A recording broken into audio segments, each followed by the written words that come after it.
Pri nas na našoj kmetiji se že dolgo leta ukvarjamo s prašičerejo, pred kratkim smo pa investirali tudi v perutninski hlev. Hkrati pa smo prišli do ene zamisli, ko bi poleg tega, ko se ukvarjamo z prašičerejo po perutninarstvom, tudi dodali eno dodano vrednost na kmetijo in to je pač bila pridelava bučnega olja in pa pridelava češnjevega fižola.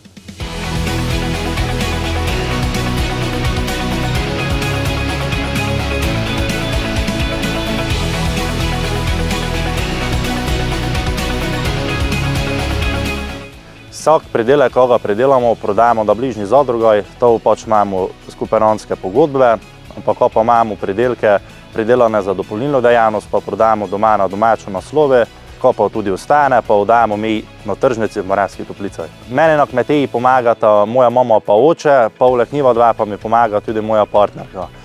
Večji del dopolnilne dejavnosti imata prek partnerka pa moja mama, zato ker pač njevi imata to žilico za prodajo. Ko se pa tiče tega, ko pripeljamo do dopolnilne dejavnosti naše pridelke, smo pa tudi na vrsti jaz pa moj oče. Vse pridelke, štere mi pridelamo doma na našoj kmetiji, se pravi bučno olje, pa češnjev fižol, pa lejko dobite pri nas doma na domačem naslovi Filipcaj. Se vidimo.